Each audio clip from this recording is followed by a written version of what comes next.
رمضان جانا أهلا رمضان قولوا معانا أهلا رمضان جانا. يا الواحد بيفكر يبقى مذيع والله أو مطرب، مش عارف ايه ده. أحمد، مين اللي شايل موبايلي من على الشاحن؟ أنا يا ماما. أوكي، أنا أصلا مجهزة شنطة هدومي جوه، هدخل ألف الطرحة وأجيبها. ليه يا ماما؟ إحنا مش رايحين مصيف السنة دي. ما أنا عارفة، مش انت هتوديني دار مسنين؟ مين اللي قال كده يا ماما؟ انت مش شلت موبايلي من على الشاحن؟ هو لسه فيه سقف لعقوق الوالدين ما جبتوش؟ عقوق والدين عشان شلت موبايلك من على الشاحن؟ سين سؤال، سين ايه؟ سؤال، هل هو خلص شحن؟ ده جايب 98% يا ماما، دول يدخلوها هندسة القاهرة. بص يا ابني، انا ربنا يعوض عليا في اللبن اللي رضعتهولك وانت صغير. هي دي اكبر تضحياتك كأم يعني؟ ما هو اللبن ده انا كنت لازم ارضعه يعني، امال كنت هتوديه فين؟ ها؟ كنت عملت زبادي لو كنت اعرف اني هخلف ابن عاق زيك ما يراعينيش في شبتي. يا ماما هو انا قصرت في حاجه؟ انت طلبت مني حاجه وانا قصرت؟ هو لا عمري هطلب منك. انت عارف انا لو ماشيه على عكاكيز هنزل برضه اشتري العيش ومش هطلب منك تجيبهولي يوم اجازتك. لا يا ماما خلاص، والله ما حد جاب العيش غيري بعد كده. ما كانش العشم يا احمد، انا كنت فاكره انك هتحترم كبر سني وتعتبرني زي والدتك. ايه يا ماما؟ الله، ما انتي والدتي فعلا. ايه يا حبيبتي في ايه؟ وقلبي يزعلوا من خلفة البنات، ده انا ربنا حارمني من نعمة كبيرة قوي والله. ليه بس كده يا ماما؟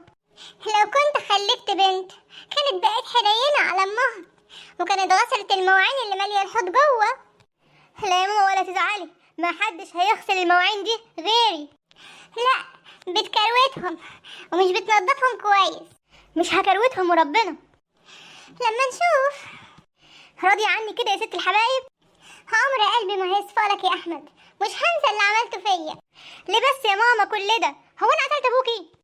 انت شلت موبايلي من على الشاحن، هستنى ايه تاني لما تغير كلون الشقة؟ لا يا ماما عمري ما اعمل كده. هو اقف على الباب اخبط وما ترضاش تفتح لي؟ ماما انتي بتألفي سيناريو تنكدي بيه على نفسك. وافضل واقفة لغاية ما اصعب على ام ايمن جارتنا فتفتح لي شقتها وتدخلني عندها. لا يا ماما مش هيحصل. ام ايمن يا احمد، ام ايمن اللي استلفت مننا طقم الكوبايات في خطوبة بنتها ولسه ما رجعتهوش لحد دلوقتي. ولا يهمك يا ست الكل، انا هروح اجيب منها طقم الكوبايات ده باي شكل حتى لو اضطريت اخطف ايمن. لا يا ابني، ربنا ما يحرجها لحد، ربنا ما يحرجني لابن بطني اللي تعبت في تربيته ويا ريته تأمر فيه. يا ماما تمر والله، يا ريتني كنت خلفت بنت، يا ريتني. ابوك قال لي انا عايز بنت، انا اللي انشكيت في لساني وقلت له عايزه ولد. هو انتوا كنتوا بتختاروا؟ الله، هو انتوا جايبيني من كارفور؟ سين سؤال، سين ايه؟ سؤال، حد قال لك قبل كده ان ده ما يلطش؟ خلاص يا ماما، انا عايزك تعتبري انك ما خلفتيش رجاله. اصلا عمري ما اعتبرت نفسي اني خلفت رجاله. طب شوفي انت عايزه ايه بقى من بنتك حمديه، وانا خدامك يا ست الكل. خدمتك يا كلب، خدمتك يا ست الكل.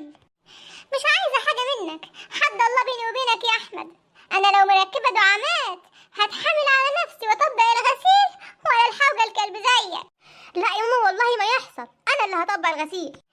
ما كانش العشم والله يا احمد، يا خسرت ال9 شهور اللي قعدتهم في بطني مدالك حبل السري تتغذى عليه. انت بتعايريني بالحبل السري؟ دي معايره جديده جدا يعني. لا تعايرني ولا عايرك، خلاص كل اللي بينا انتهى.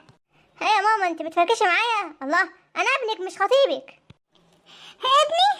ابني بمرة ايه؟ ابني اللي بيسيب الاكل اللي انا عاملاه ويروح يشتري اندومي عشان يجيله سرطان ويحرق قلبي اللي مش طايقه عليه. يا ماما ما تحوريش بقى، ما انت تاكلي معايا من الاندومي ده.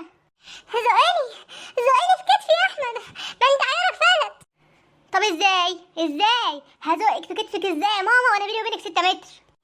ما انت ايدك طايله، هو انت هتغلب.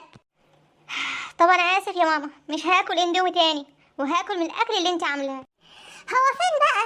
ما انا مش عامله اكل، بس عارف انا لو دولي رجلي هتموتني كده برضه هتحمل على نفسي واقف في المطبخ ولا اني اخليك تطلب لنا دليفري. لا يا ماما مش هيحصل، وربنا ما انت عامله اكل، اطلب لك ايه؟ تطلب لي عمري ان شاء الله اطفح النص شيش طحينه زياده ومعاه رز ابيض، مش بسمتي؟ اوعى تطلب لي حاجه. من عينيا يا ماما. في حاجه تانية مش عايزه تزوديها قبل ما اقفل الاوردر؟ لا كده خلاص. حط رجلك بقى في الميه وملح دي عشان ادعكهم لك يا ست الكل. ادعك ادعك يا عاق. يعني حاول تنسيني اللي عملته معايا، حاول.